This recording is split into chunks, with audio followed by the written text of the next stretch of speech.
Jesus, glorify your name. Jesus, glorify your name. Jesus, glorify your name. Jesus, Jesus. Glory to God. Jesus, hallelujah.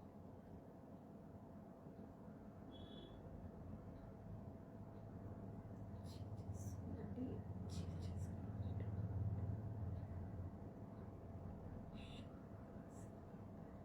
Shebe nere bena masakandar bena shebe. Shurubu sattallara bara sandara bara. करने नहीं दे रहा है। Hallelujah.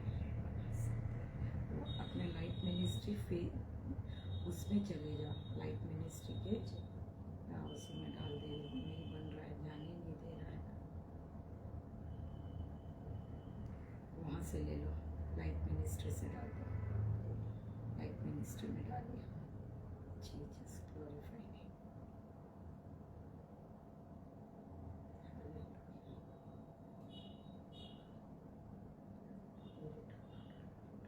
आया life ministry में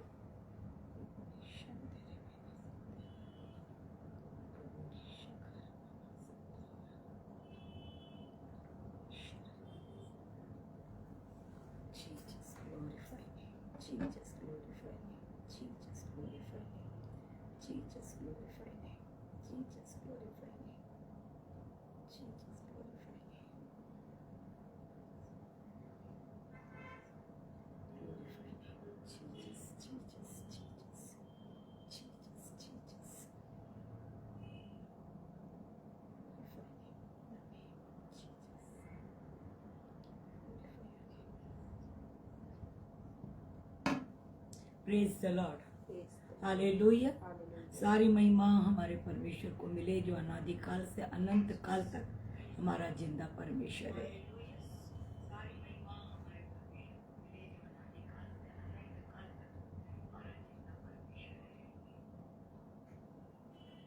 हम उस परमेश्वर को महिमा देते हैं, हम उस परमेश्वर की तारीफ करते हैं जिसने सारी सृष्टि को बनाया।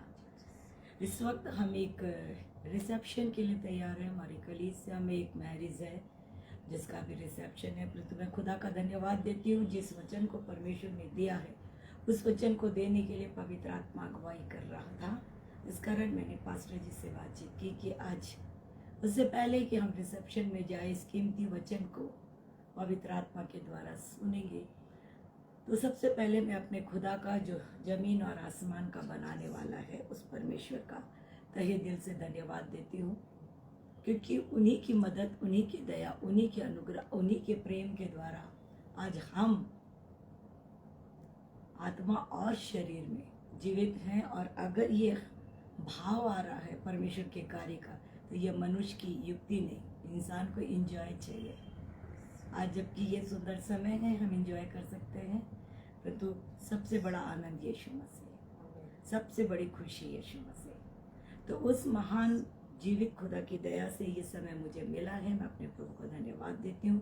और साथ ही साथ जिस पेज पे जमा है उस पेज का नाम है जवा मिनिस्ट्री, यूके से है। परमेश्वर के कीमती दास रेवरेंड चरणजीत सिंह हैं जो हर समय इस पेज को हमको परमेश्वर की सेवा के लिए देते हैं। तो आज हम थोड़ी देर 20 मिनट परमेश्वर के वचन को सुनेंगे और देखेंगे कि हम कौन से विश्वासी हैं। इस वचन का जो मेन बात है वो ये है कि जब एक व्यक्ति को, जब एक विश्वासी को उसके प्रार्थना का जवाब ना मिले तो वो किस रीति से परमेश्वर के साथ संगति करता है, किस रीति से उसका आत्मिक जीवन होता है, उसका व्यवहार कैसा होता है। परमेश्वर का वचन कैसा है, जैसा तू बोएगा वैसा तू काटेगा। बहुत ध्यान से सुन। इंसान का टेस्ट, विश्वासी का टेस्ट उसकी कठिनाई में होता है। एग्जाम जो है हमारे जीवन का कठिनाई, उसमें हमारा टेस्ट होता है। तो आज इस वचन से हम कुछ देर परमेश्वर के बातों को देखेंगे जो 10 पॉइंट है निर्गमन 32 में। उस 10 पॉइंट को हम सुनेंगे और चाहेंगे कि कि ये हम तक नहीं औरों तक जाए, लोग भी सुने, खासकर विश्वासी। तो हम तहे दिल से अपने सेनाओं के यहोवा का वेलकम करते हैं, राजाओं के राजा का वेलकम करते हैं, पवित्र आत्मा परमेश्वर का वेलकम करते हैं। समय उन्हें बुलाते हैं कि वो इस छोटे समय में हमसे बोले और बातचीत करें। आदर महिमा तो सिर्फ उन्हीं को मिलना है, बड़ाई सिर्फ उन्हीं की होनी है, स्तुति के योग्य सिर्फ वो ही है। इस वक्त वो हमसे बोले और बातचीत करें। हर एक जितने सुन रहे हैं, सुनने वाले हैं, बाद में सुनेंगे, खासकर बिलीवर्स वो समझे इस वचन को, आत्मा में हमारे जाने पाए। इसलिए पवित्र आत्मा परमेश्वर ये वचन मनुष्य ना बोले, मेरा शरीर ना बोले, मेरी बुद्धि ना बोले, परंतु आपकी आत्मा आज हम सबसे बातचीत करे। और खासकर परमेश्वर इस पेज को, जो वह मिनिस्ट्री को, जिसमें नाना प्रकार के कीमती और बहुमूल्य आपके पात्र, आपके दास और दासियां सेवा के लिए आते हैं, यीशु के नाम से इस पेज को ब्लेस करिए। पवित्र आत्मा यहोवा जो आए वो कीमती उद्धार के काम को, सच्चाई को प्रकट करते जाए। आत्माएं बचे। अपने दास रेवरेंड चिरंजीत सिंह को, उनके सेवा को, उनके परिवार को, उनके हर एक क्षेत्र को ब्लेस करिए मालिक। उनका ये सेवा बढ़ता जाए। आज मुझे भी अपने पवित्र लहू में नासरी छुपाइए, ताकि मेरी आत्मा नहीं, आपका आत्मा काम करे। जितने हमारे साथ है प्रभु, चाहे जो भी जहाँ से भी, सबों को ब्लेस करिए। मैं आपके हाथों में एक एक को देती हूँ, इस समय को देती हूँ, नेट को देती हूँ, मोबाइल को देती हूँ। बड़ाई आपकी, महिमा आपकी, प्रभु यीशु के नाम से आमीन। आप सबों का धन्यवाद देती हूँ जो हमारे साथ हैं। रेनू कुर्रे का धन्यवाद देती हूँ, रेखा ताम्बुरकर का धन्यवाद देती हूँ। ये सब हमारी कलीसिया के, हमारे जुन के पूजा कोठारी जी का धन्यवाद देती हूँ कि ये सब तैयार हैं, ये सब जाने को तैयार हैं रिसेप्शन में। पर धन्य हैं कि जिन्होंने अपना समय दिया है, जो परमेश्वर के लिए पहले समय निकाले हैं। परमेश्वर कहते हैं सबसे पहले धर्म और राज की खोज कर, बाकी सब चीज़ें तुझे क्या हो जाएगी, मिल जाएगी। ये बहुत कीमती समय है हमारी कलीसिया का, क्योंकि वो जाएंगे उस बच्चे के मैरिज में। परंतु थोड़ी बातों को हम सुने जो खुदा हमसे कहते हैं। परमेश्वर आप लोगों को ब्लेस करे। निकालेंगे निर्गमन उसका 32 अध्याय में लिखा हुआ है, जब लोगों ने देखा कि मूसा को पर्वत से उतरने में विलम्ब हो रहा है, तब वो हारून के पास इकट्ठे होकर कहने लगे, हमारे लिए देवता बना जो हमारे आगे आगे चले, क्योंकि उस पुरुष मूसा को जो हमें देश से निकाल ले आया, हम नहीं जानते क्या हुआ। अब बहुत कीमती बात, जब लोगों ने देखा कि मूसा को पर्वत से उतरने में लेट हो रहा है। कौन लोगों ने? यहाँ तो मिस्री नहीं है, ये तो पूरे के पूरे यहूदी हैं। और विशेष बात तो ये है, ये तो मिस्र से निकल चुके हुए लोग हैं, अभी मिस्र में नहीं है। ये मिस्र से निकल चुके हैं, ये तो रास्ते में है। मिस्र से निकले हुए लोग, मैं और आप कौन हैं? हम तो मिस्र से निकल चुके हैं। हम तो संसार से चुन लिए गए हैं, निकल गए हैं। तो ये वचन जो है ना, ये साधारण लोगों के लिए नहीं है, नामधारी लोगों के लिए नहीं है। ये वचन आत्मिक लोगों के लिए है। उनका टेस्ट है, उनसे बात कर रहा है, उनके बारे में बोल रहा है। जब हमें मिस्र से निकाल दिया गया, मैं और आप अपनी ताकत से तो नहीं निकले, हमें निकालने वाले का नाम यीशु मसीह है, सेनाओं का यहोवा है। तो लिखा हुआ है, जब वो लोगों ने देखा, निकले हुए लोगों ने, मिस्र से निकले वो लोगों ने देखा कि मूसा को पर्वत से आने में देर हो रहा है। मूसा कौन है? इन इस्राएलियों के लिए, इन मिस्री यहूदियों के लिए मूसा कौन है? मूसा जो है इनको परमेश्वर जैसा ठहरता है। इनके लिए मूसा जो है परमेश्वर जैसे ठहरता है। यह मध्यस्थ है। मूसा को ही परमेश्वर ने इस्राएलियों के पास मिस्र भेजा था, ताकि इन्हें उस भयानक दुख और कठिनाइयों से निकाल ले आए। तो ये मूसा को अपना परमेश्वर जैसे मानते हैं, ये परमेश्वर का सही स्थान देते हैं, ये परमेश्वर से बहुत डरते हैं, क्योंकि इसकी आवाज़ से लिखा हुआ निर्गमन 20 में लिखा हुआ, निर्गमन 20 के 18 में, जब लोग गर्जन, बिजली, नरसिंगे के शब्द सुनते, धुआं उठते हुए पर्वत को देखते और देख के कांप कर दूर खड़े हो गए और वे मूसा से कहने लगे, तू ही हमसे बातें कर, तब तो हम सुन सकेंगे, परंतु परमेश्वर हमसे बातें ना करे, ऐसा ना हो कि हम मर जाएं। मूसा ने लोगों से कहा, मत डरो, परमेश्वर इसलिए उतार आया कि तुम्हारी परीक्षा करे, उसका भय तुम्हारे मन में बना रहे, तुम पाप ना करो। इस बात को समझे, वो क्या बोल रहे हैं, मूसा परमेश्वर ना उतरे, कांप गए ना, वो जो पूरा पर्वत था वो कांप रहा था, उस आवाज से कांप रहा था, आग से कांप रहा था। तो वो बोले, मूसा तू ही हमसे बात कर, वो ना बात करे हमसे, मूसा हमसे बात करना चाहिए। तो मूसा मध्यस्थ हो गया है, मूसा जो है वो मध्यस्थ है, मूसा उनसे बात करता है। अब जो मूसा है वही जब नहीं आ रहा है, जब मूसा ही नहीं आ रहा है, काफी दिनों से पर्वत से नहीं ऊंचे उतर रहा है, तब ये क्या बोलते आपको मालूम है? मालूम नहीं उसका क्या हो गया, क्यों विलम्ब हो रहा है मालूम नहीं, क्या जाने वो उसका क्या हो गया।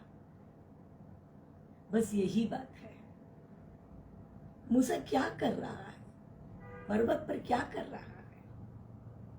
आज मेरे प्रियो यही बात है, जब हमें प्रार्थना का जवाब मिलना, हमारे उपवास का जवाब मिलने में लेट होने लगता है, जब हमारे उपवास का जवाब मिलने में लेट होने लगता है, तो हमारी क्या प्रतिक्रिया होती है, हम क्या प्रतिक्रिया करते हैं, हम कैसा एटीट्यूड करते हैं, हम परमेश्वर के सामने किस रीति से आते हैं, हमारा एटीट्यूड कैसा होता है। विश्वासी का, अविश्वासी की बात छोड़िए तो बड़बड़ाएगा, कुड़कुड़ाएगा। एक विश्वासी का वो क्या करता है, जबकि बाइबल क्या बोलती है, यशायाह 60 में कहता है, जब खुदा का हमको जवाब देने का समय, ठीक समय आता है, तो विलंब नहीं करता, वो शीघ्रता से आता है और उस काम को शीघ्रता से, वेग से करता है। मतलब ये बात नहीं कि हमारी प्रार्थना खुदा तक नहीं पहुंचती। मरियम और मार्था ने जब उसका भाई बीमार पड़ा, तो क्या उन्होंने जब अपने गुरु से या अपने लाजर के मित्र से, जिसका नाम यीशु मसीह है, उसे संदेश दिया, तो क्या उनको नहीं मिला प्रार्थना, उनका रिक्वेस्ट नहीं सुनाई दिया, सुन लिया यीशु मसीह ने। उसी प्रकार वो खुदा हमसे कहते हैं, जब हम प्रार्थना करते हैं अपनी कठिनाई, मुसीबत, आपसों में उपवास के साथ घुटनों में आग, तो खुदा कहते सुन लिए, जवाब टाइम पे आएगा। पर हमारी क्या प्रतिक्रिया है, ये क्या प्रतिक्रिया कर रहे हैं, ये क्या प्रतिक्रिया। देखिए इन्होंने तो, परमेश्वर कहते हैं यहोशू 1:7 में लिखा हुआ है कि व्यवस्था से न दाएं न बाएं, परंतु उस पर बने रहना, तब तो सफल होएगा, तेरा सब काम सफल होगा, तो प्रभावशाली होगा। तो हमें तो व्यवस्था में बने रहना, हमें तो प्रभु में बने रहना है, हमें तो प्रभु में बने रहना, परंतु ये तो नहीं बने रहे।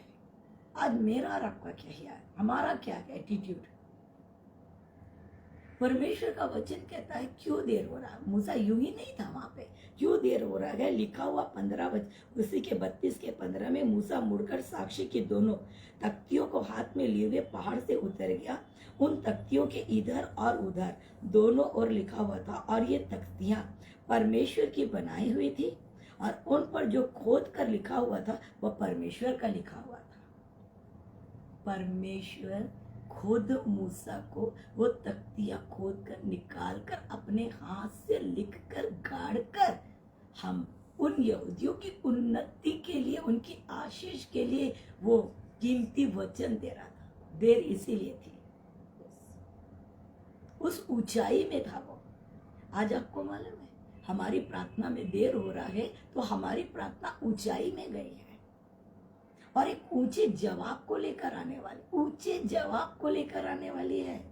देर हो रही है इसका मतलब ये नहीं कि हमारी प्रार्थना पहुंची नहीं है, नहीं, एक ऊंचे जवाब को लेकर आने वाली है। यूसुफ की प्रार्थना सुनी गई, उसने प्रार्थना सुना, परमेश्वर ने सुना, वो तो जेल में था। जब वो लोगों से कह रहा मुझे छुटकारे के लिए कर दो, तो क्या वो परमेश्वर से नहीं मांग रहा हुआ? तो उसकी प्रार्थना का जवाब लेट आया, पर ऊंचे से आया, जबरदस्त ऊंचा जवाब आया, प्रधानमंत्री बन गया। दाऊद का जवाब कितना सताया गया, उसके पिता ने, उसके भाइयों ने सताया, कितना सताया, तो क्या वो प्रभु से नहीं मांगता हुआ? जवाब आया, ऊंचा जवाब आया, स्वर्ग से जवाब आया, ऊंचे परमेश्वर के पास से आया, लेट ही आया और वो राजा बन गया। बाइबल बताती हन्ना को मिला, क्या तकलीफ थी हन्ना को, कितनी तकलीफ थी, पर ऊंचा जवाब मिला। संतान ही बस नहीं मिले, शामुएल नबी मिला, उसके बाद और संतान हुए।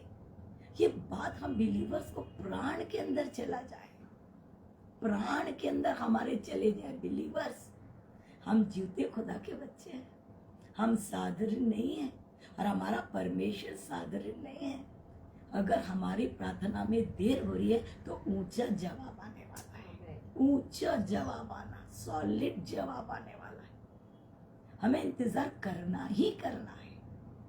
धीरज धरो लिखा है यशायाह 26 में, मैं शांति से काम करूंगा। अब यहाँ पर एक बात है, ये धीरज धरने के बदले इन्होंने क्या कर दिया, देवता ही बना लिया। अब इस बात को सोच कर दुख लगता है, इन्होंने देवता ही बना लिया, देवता ही बना लिया, क्योंकि लेट हो रहा है। परंतु आपको मालूम है हबक्कुक क्या कहता है, उसे भी लेट हो रहा है, परंतु हबक्कुक कहता है 3 अध्याय में उसके 17 वचन में, क्योंकि चाहे अंजीर के वृक्षों में फूल ना लगे और ना दाखलताओं में फल लगे, जलपाई के वृक्ष में केवल धोखा पाया जाए और खेतों में अन्न ना उपजे, भेड़शालाओं में भेड़ बकरियां ना रहे, ना थानों में गाय बैल हो, तो भी मैं यहोवा के कारण आनंदित और मगन रहूंगा और अपने उद्धारकर्ता परमेश्वर के द्वारा अति प्रसन्न होगा। इस बात को सोचिए। वो बोलता कुछ मत मिले, मत मिले, मत मिले, पर मैं प्रभु से अलग नहीं हूँ, मैं प्रभु से अलग नहीं हूँ। ये है, परंतु ये तो देवता ही बना लिए। ये कितना दुख की बात है। हम बिलीवर्स के अंदर में ये वाली भावना आना ही नहीं है। नहीं मिल रहा है जवाब तो हम दूसरा अपनाते हैं, नहीं मिलता है तो हम कलीसिया छोड़ देते हैं, नहीं मिलता तो प्रभु के पीछे चलना छोड़ देते, नहीं मिलता, नहीं सुनता तो प्रभु है ही नहीं, नहीं मिलता तो अब हम प्रार्थना दुआ नहीं करेंगे, नहीं मिल रहा है, नहीं मिल रहा, जवाब नहीं दे रहा तो प्रभु तो है ही नहीं, वो तो कठोर है। ये क्या बात, वो तो माँ से भी ज्यादा प्यार करने वाला है। हमारे तरीके से जवाब नहीं मिलेगा, वो जवाब देगा। तो ये हमारा एटीट्यूड क्या हो रहा है।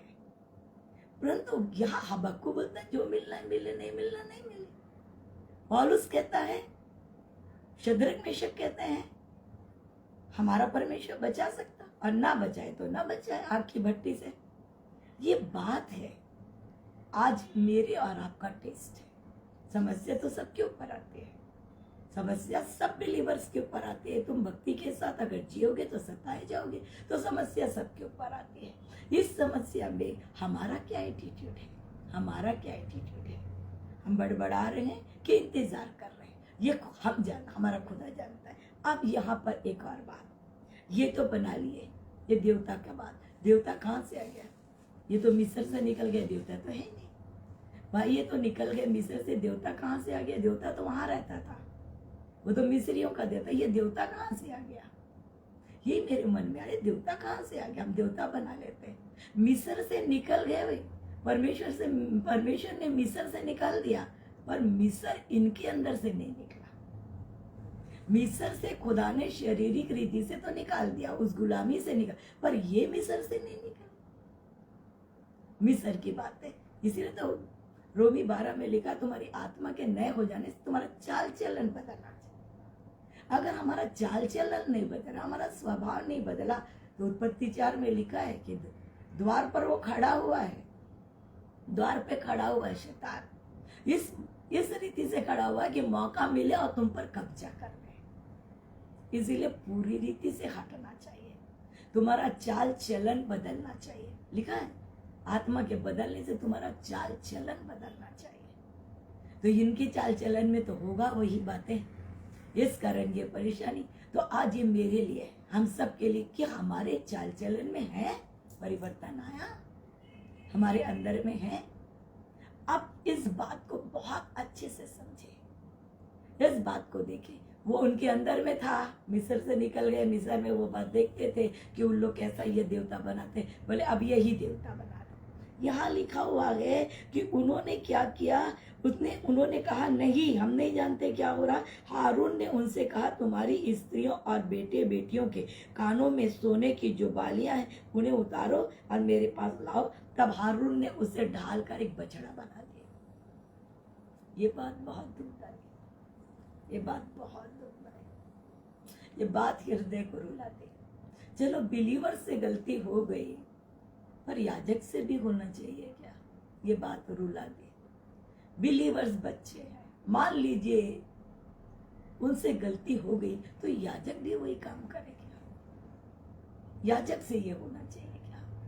क्यों किया याजक ने? याजक को तो खरा वचन बोलना था, खरा वचन बोलना था, निथरा दाख मधु देना था, चिकना भोजन खिलाना था, बोलना था नहीं ऐसा नहीं, मूसा आएगा, मूसा आएगा, परमेश्वर। इतना खरा वचन बोलना था कि अगर पांव लड़खड़ा भी रह गए बिलीवर्स के तो वो स्थिर हो जाएंगे। पर कैसे? क्यों किए? क्यों आज याजक, क्यों याजक आज इस प्रकार लड़खड़ा रहे हैं? क्यों याजक लड़खड़ा रहे कि कलीसिया भी लड़खड़ा जा रही है? क्यों याजक स्ट्रांग नहीं हो रहे? क्यों याजक खरा वचन नहीं दे रहे? क्यों याजक अपनी सेवा में मजबूत नहीं है? क्यों याजकों को, सेवकों को, प्रभु के लोगों को क्यों खराई से अपनी कलीसिया को चलाने की इच्छा नहीं है? क्यों याजक लोग मिलावट जीवन जी रहे हैं? यहाँ लिखा हुआ है, मूसा का क्रोध तो भड़का तो मूसा ने हारून से कहा, हारून तब 21 में लिखा था, मूसा ने हारून से कहा, इन लोगों ने तेरे साथ क्या किया कि तूने इतने बड़े पाप में फंसाया?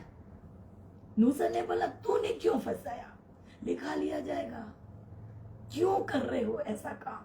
क्यों प्रभु के लोगों, बच्चों को, अगर वो बच्चे हैं तो तुम्हें क्यों नहीं समझाना चाहिए? तुम ऐसा गलती क्यों कर रहे हो?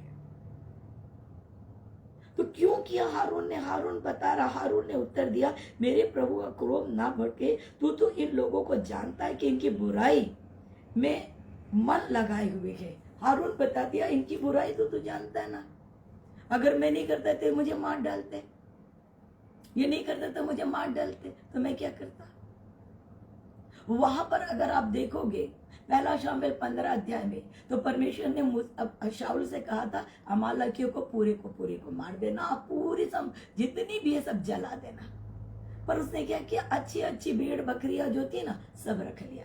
और जब शामुएल गया तो शामुएल ने कहा, ये सब कुछ किया तूने, सब खत्म कर दिया? बोले हाँ, परमेश्वर की आज्ञा मान। बोले ये मिमियाने की आवाज कहाँ से, रंभाने की आवाज कहाँ से? बोले वो ना, क्या हुआ वो ना, ये प्रजा ने बोला अच्छी अच्छी रख लेते हैं, बलिदान के लिए भेंट के काम आएगी। किसकी बात? प्रजा की। प्रजा की बात मान क्यों रहा है? एक याजक प्रजा की बात क्यों नहीं मान रहा है? परमेश्वर की क्यों नहीं मान रहा है? पदवी का डर, खुलेआम बात कर रहे, पदवी का डर, हमारी पदवी चली जाएगी। परमेश्वर चला जाए आत्मा से कोई परवाह नहीं, पर पदवी चली जाएगी। धन का डर, धन कैसा होगा? परमेश्वर का डर नहीं, इस झूठ का डर नहीं। आज चाहे तो मैं भी इंजॉय कर सकती हूँ, आज चाहे तो मैं भी जा सकती हूँ, मेरे ही झुंड में इतना बड़ा काम हो रहा है, मैं भी जा सकती हूँ, पर मेरी जिम्मेदारी है। मेरे लोग का क्या होगा? मैं उनको खाना कैसे खिलाऊंगी? आज उनको कुछ मिलना चाहिए, आज वो मेरी जिम्मेदारी है, मुझे देना है उनको खाना खिलाना। क्या जिम्मेदारी है हमारी? धन का डर नहीं मिलेगा हमें। अगर मैं इनके अनुसार नहीं बोलूंगा तो ये मुझे नहीं देंगे, कलीसिया से चले जाएंगे, वो चले जाएंगे, कलीसिया से ये चले जाएंगे, हमारी पदवी चली जाएगी, हमारा धन चला जाएगा। अरे खुदा चला जाएगा वो चिंता नहीं है। खुदा चला जाए तो क्या पदवी, खुदा चला जाए तो क्या धन, खुदा चला जाए तो क्या झुंड, कुछ भी नहीं रहेगा, कुछ भी नहीं रहेगा। इस बात को हम याजकों को सीखना है, सीखेंगे तभी सिखा पाएंगे। आज ये मेरे लिए भी है, एक निथरा वचन देना, एक शुद्ध वचन देना, एक सॉलिड वचन देना है। मुंह देखा न्याय नहीं करना है, सच्चाई बोलना। अगर हम कलीसिया को बनाना चाहते हैं और कलीसिया को, बिलीवर्स को स्वर्ग ले जाना चाहते हैं, तो खाना वैसे ही खिलाना पड़ेगा, बोलना वैसे ही बोलेगा। चाहे वो मेरा बच्चा हो तो गलती है तो भी बोलो, और अगर कलीसिया के लोग हैं गलती है तो बोलो। अभी कल की बात है, जब हम एक प्रोग्राम में हल्दी में गए थे, जो मेरे साथ हल्दी में थे वो जानते हैं, वहाँ हल्दी में गए थे और मिस्टर डैनियल के पास बार बार फोन आ रहा था और मैं प्रचार कर रही थी। बार बार मिस्टर डैनियल के पास फोन आ रहा था, मैं प्रचार करती। वो तो मेरे हस्बैंड थे ना, मुझे एक्सक्यूज करना था, पब्लिक जानती है, भीड़ थी वहां पे। मैंने कहा या तो आप उठ के बाहर चले जाइए या तो आप अपने फोन को साइलेंट करिए। वो बोल सकते हैं, वहां वो मेरे पति नहीं है, मैं परमेश्वर की बेटी हूं, मुझे न्याय करना चाहिए, सबके साथ न्याय करना चाहिए, चाहे मेरा पति हो, चाहे मेरे बच्चे हो, चाहे मेरी कलीसिया हो। जवाब खुदा हमसे पूछेगा। तो आज इस वचन को हमको ध्यान से सुनना है। हारून ने ऐसा क्यों किया? डर के मारे। शाऊल ने ऐसा क्यों किया? लालच के मारे। आज सिर्फ इसी के कारण, आंखों की अभिलाषा के खातिर आज याजक सही स्थान पर खड़े नहीं है। पर अब एक बात को देखें, पौलुस कहता है मुझे परमेश्वर के प्रेम से कोई अलग नहीं कर सकता। पढ़ लीजिएगा, रोमी 8 में लिखा 35 में, कोई नहीं अलग कर, यही सच्चाई है, नहीं कर सकता। अब यहाँ पर क्या हुआ? जिसके पीछे भाग रहे ना, उन्होंने देवता बना लिया ना, उन्होंने मूर्ति गढ़ ली ना, उसे ढाल दिया ना उसे, और उसके आगे आप पढ़िएगा, उसको बोल रहे हैं, क्या बोल रहे? हे इस्राएल, तेरा ईश्वर जो तुझे मिस्र देश से छुड़ा लाया वो यही है। क्या बात है, क्या बात है। छुड़ाया किसने? आदर किसको मिल रहा है? छुड़ाया किसने? महिमा कौन पा रहा है? क्या इसने छुड़ाया? याद रखिए, बीमारी से चंगे हो गए, किसी ने घुटने टेके, कलीसिया में आके प्रार्थना की गई और बड़ाई मिल गई डॉक्टरों को, बड़ाई मिल गई मेडिसिन को, और किसी ने आपके लिए इतना उपवास रखा, किसी ने आपके लिए इतने घुटने टेके। उस व्यक्ति की बड़ाई और महिमा की बात नहीं है, पर परमेश्वर की तो महिमा होनी चाहिए। गवाही देते समय किसको बड़ाई दे रहा है? इंसान। वो खुदा ने किया ना, तो ये किसकी बड़ाई कर दिए? ये किसकी बड़ाई बोल रहे? तो इसको डालकर बोलते इसने किया। हमारा खुदा ध्यान से सुनता है। जब हमारे लिए काम करते हैं ना, तो धन्यवाद भी चाहते हैं। जब हमारे लिए वो अपने हाथ को बढ़ाते हैं ना, तो अपनी महिमा भी चाहते हैं। इसलिए कहते हैं इन चीजों को महिमा मत दो, आदर उससे मिलनी है। अब देखिए और एक बड़ी बात, किसे बनाया और उसके आगे पीछे घूमने लगे, उसके साथ नाचने लगे, उसे गाने लगे। आपको मालूम है उसने क्या किया? आपको मालूम है? बहुत ध्यान से सुनिए, ये मेरी आत्मा रोई है। उसने क्या किया? जिसके उन्हें मूर्ति डाली, मैं बार बार वो शब्द बोलकर अपने को अपवित्र करना नहीं चाहती, जिसकी मूर्ति डालकर उन्होंने नाचा गाया, उसने क्या किया? आपको मालूम है? देखिए इसमें लिखा है, इसने हारून ने क्या किया? सबके कान के बाले सोने सब निकालकर उसे बना दिया। वो तो अपनी महिमा ले लिया, वो तो अपनी महिमा ले लिया। महिमा दोगे तो महिमा लेगा वो, उसने अपनी महिमा ले लिया। पर आशीष भी तो देना था ना उसे। ये लोग इतना उसकी तारीफ कर रहे हैं, आशीष भी तो देना था उसे। क्या हुआ? क्या लिखा हुआ आगे? मूसा का क्रोध भड़का और उसने क्या किया? तब उसने बनावे बछड़े को लेकर आग में डाल के फूंक दिया। वो गोल्ड का था, उसे आग में डाल के फूंक दिया और पीस कर चूर चूर कर डाला और जल के ऊपर फेंक दिया और इसराइलियों को पिला दिया। सब चीज चला गया ना।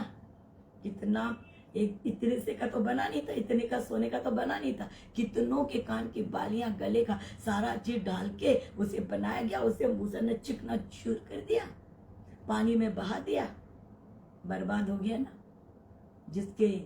जिसको तुम खुश कर रहे थे उसने तुमको बर्बाद कर दिया ना। अगर हम परमेश्वर को छोड़ बिलीवर्स बिलीवर्स बिलीवर्स परमेश्वर को छोड़ किसी और अपनी कठिनाई में किसी और का सहारा लेंगे, किसी और को खुश करेंगे, याद रखिए वो लूट डलेगा हमको, लूट डलेगा हमको, चिकना चूर हमको बर्बाद कर डालेगा, आशीष नहीं देगा, बर्बाद कर डालेगा।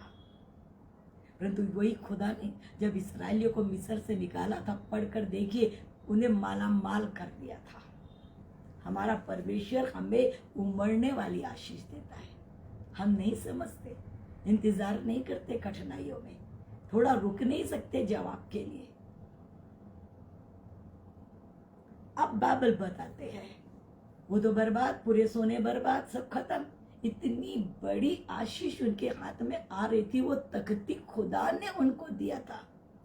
इतनी बड़ा जय हमारा आने वाला है, हमारे इस समस्या में इतनी बड़ी जय आने वाली है, पर हम अपने पाँव पे कुल्हाड़ी मार रहे हैं।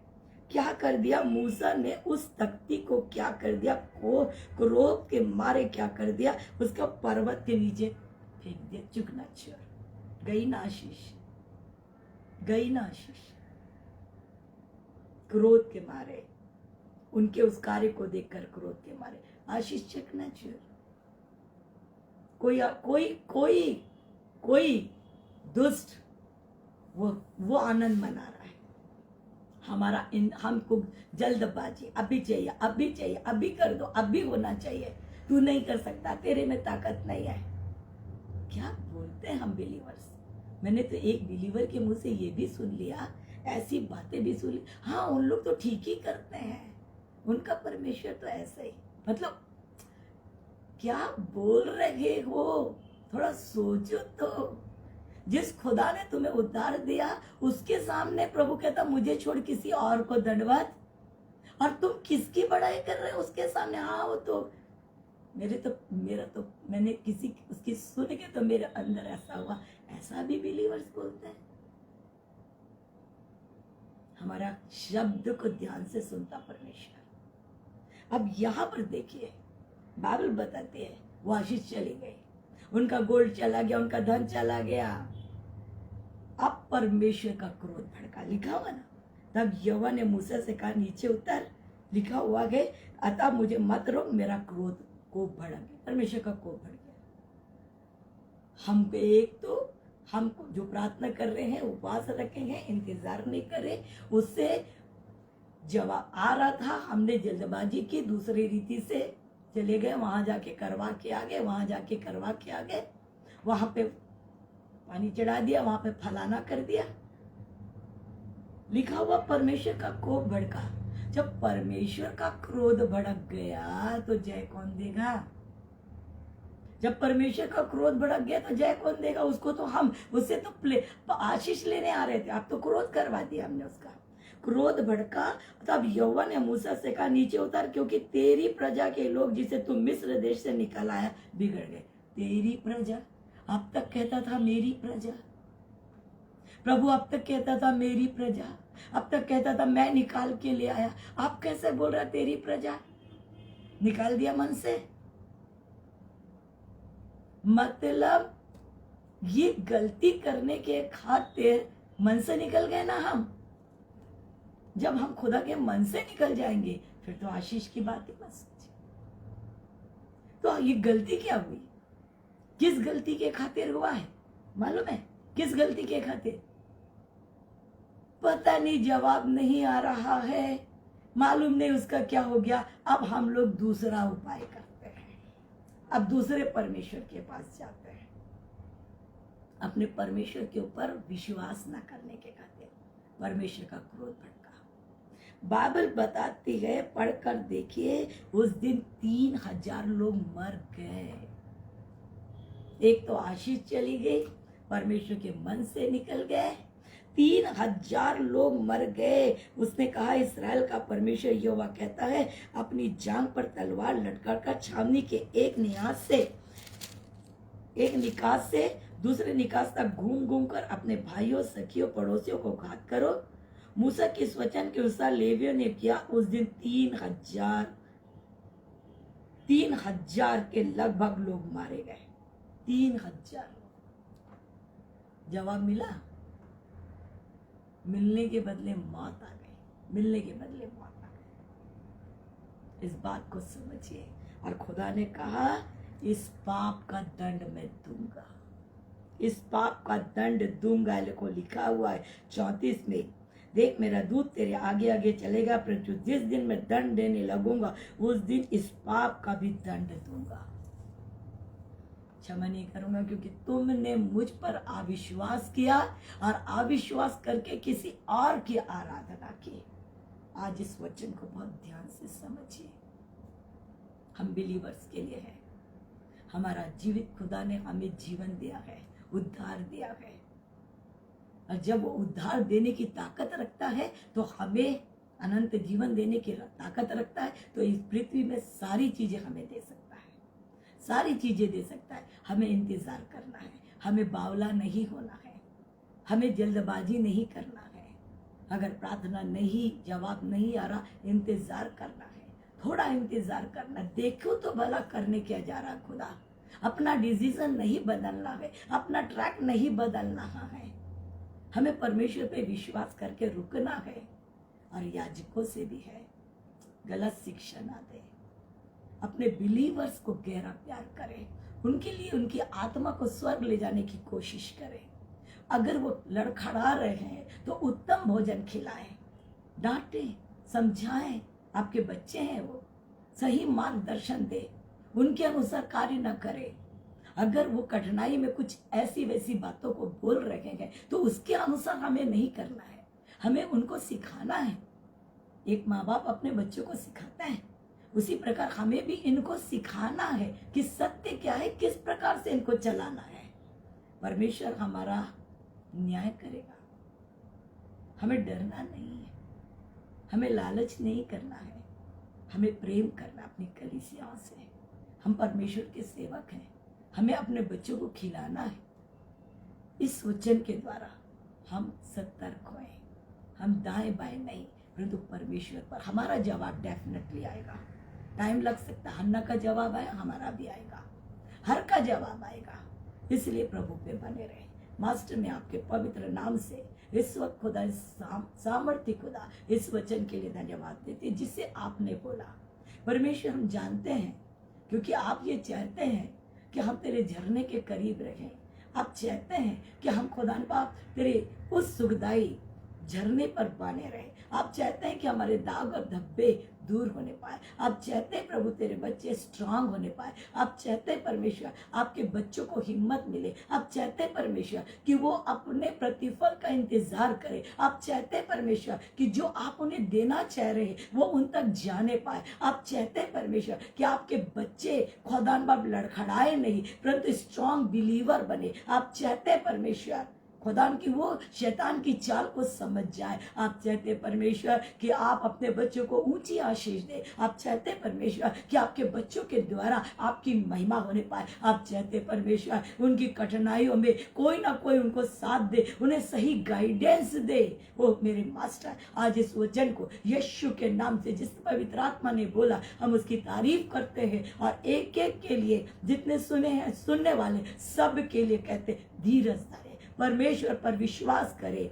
देखें खुदा हमारे लिए करेगा। हर एक की भलाई करिए, हर एक के लिए खुदा उपाय करिए, हर एक को धीरज दीजिए, हर एक से वचन से, सपनों से, दर्शनों से बातचीत करिए ताकि वो खुदा बने रहे आपके कार्य के लिए, आपके प्रतिफल के लिए, अपने आनंद के लिए। सारी महिमा आपको देती खुदा। आपने ये मौका दिया प्रभु, आपने ये वचन दिया। बड़ाई आपके जितने शामिल है उतने ही नहीं, हर एक पर जो बाद में भी सुनेंगे उन्हें ब्लेस करिए। इस यूके मिनिस्ट्री को ब्लेस करिए, इनके पेज को ब्लेस करिए। पास्टर चरणजीत से उनके परिवार को आशीष दीजिए। सारी महिमा आपको देते प्रभु, सारी बड़ाई पवित्र आत्मा राजा की प्रभु यीशु के नाम से आमीन और आमीन। God bless you.